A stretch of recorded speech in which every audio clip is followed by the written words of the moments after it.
What's up, party people, and welcome back to another episode of NYC Foodways, your weekly food and culture discussion from the cultural capital of the world. My name is John, and this week's episode is dedicated to the life and legacy of Mexican revolutionary Emiliano Zapata, the ultimate man of the people. This week on NYC Foodways, we turn our hungry eyes to the dearly departed Cuban Chinese restaurant La Caridad 78, formerly of 2199 Broadway at the corner of 78th Street on the Upper West Side of Manhattan. Cuban Chinese cuisine isn't the only unique aspect of New York's food culture, but it's certainly one of the most compelling. You may have heard this story before, but it goes a little something like this. Starting in the mid-19th century, Cuba brought in tens of thousands of Chinese laborers to work the sugarcane fields. Naturally, they imported their culinary traditions with them, which they merged with the extant Cuban foodways over the following decades. After the Cuban Revolution, many Chinese Cubans fled the island, and a significant number ended up in New York. In 1968, 9 years after a ragtag bunch of rebels proclaimed victory in the streets of Havana, La Caridad 78 opened on the Upper West Side. And for 52 years, this seems to be the lifespan for legendary establishments in the area. Recall that Williams Barbecue lasted 53, it held strong. Unfortunately, in July of 2020, COVID rang La Caridad's death knell. Let us all take a moment to mourn. We're not the only ones mourning. Cold comfort for sure, but it should be noted that a surprising number of outlets gave their condolences. Everyone from Eater to the West Side Rag, Untapped New York, and Curb spilled electronic ink in memoriam of the fallen. Naturally, the Times weighed in with a nicely not terrible take on the closing. The Times food editor Sam Sifton was a fan of the place, real recognized real, and two tasty follow-up pieces ran in October of both 2020 and 2021, giving readers the chance to recreate the dishes of La Caridad at home. Respect. I don't want to give viewers the wrong idea here. La Caridad was not some hidden gem, some out-of-the-way spot in the far reaches of wherever that no one knew about. It was right there on Broadway, plain as day. And it certainly got a bit of shine when it was around. It was mentioned by name on Seinfeld, including the hilariously ill-informed Great Big Story clip whereby La Caridad was dubbed the last Cuban Chinese restaurant in New York City, an appellation a simple Google search could dispel in about 10 seconds. It wasn't even the last Cuban Chinese restaurant in the neighborhood. La Dinastia is 6 blocks away, Flor de Mayo about the same, La Nueva Victoria only a mile north.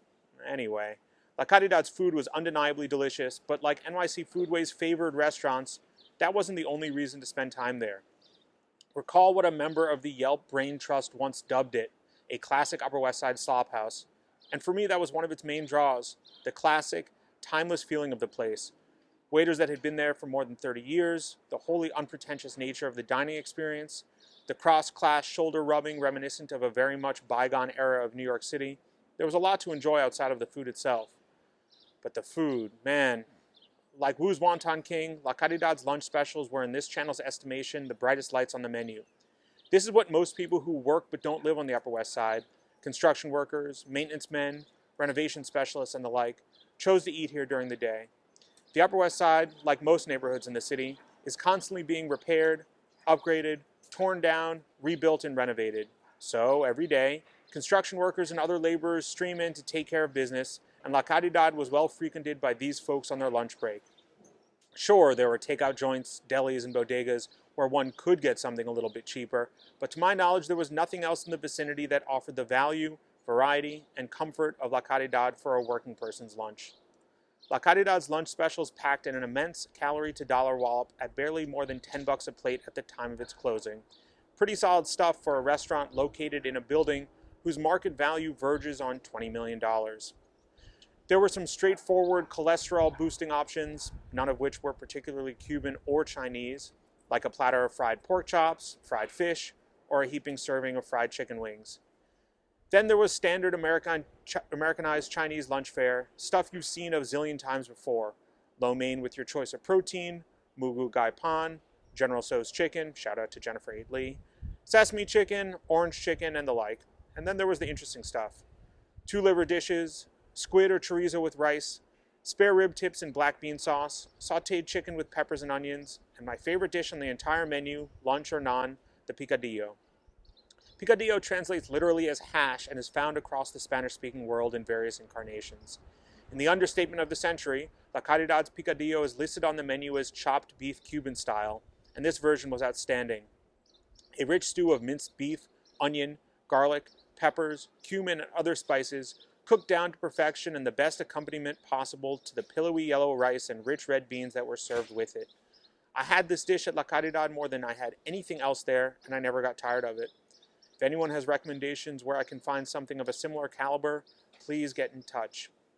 Outside of the lunch options, the menu proper was, as befitting any classic slop house, extensive. At one point in time, there were 28 different menu sections listed, so I'll keep it brief. On the Cuban side, there were well-known dishes such as fried yuca, tostones, stewed oxtails, arroz con pollo, ropa vieja, beefsteak with onions, chuletas fritas, and stewed beef.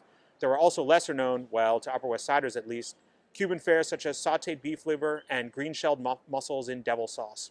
On the Chinese side, run-of-the-mill dishes we see everywhere were nicely accentuated by chow har Q, spicy beef tripe, and squid with garlic sauce. Little known fact, the host of this channel happens to love egg foo young, and La Caridad's was tremendous, if tremendously heavy.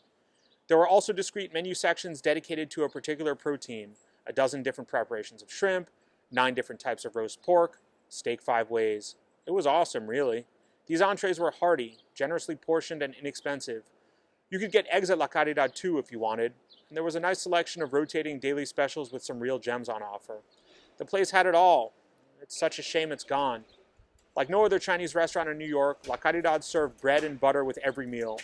Like no other Cuban restaurant in New York, diners were greeted with paper placemats depicting the signs of the Chinese zodiac. The place had a lived-in, convivial feel to it, both unpretentious and proud, with awful acoustics, occasionally too close together tables, heavy white earthenware dishes, an ageless waitstaff with seemingly zero turnover, and a consistency to the cooking that verged on the industrial. It is sorely missed. But, in a fitting coda to this portion of the narrative, in October of 2021, one could once again order plates of pepper steak, chow fun, and broccoli with brown sauce at $21.99 Broadway. The Cottage, for 40 years in Upper West Side standby in nearby Amsterdam Avenue, shuttered since April 2020, had opened where La Caridad once stood. Okay, so not the ideal scenario, but not a complete loss either. I haven't been yet, but their lunch specials are all $11 and there are some interesting dishes on offer. Is anyone hungry?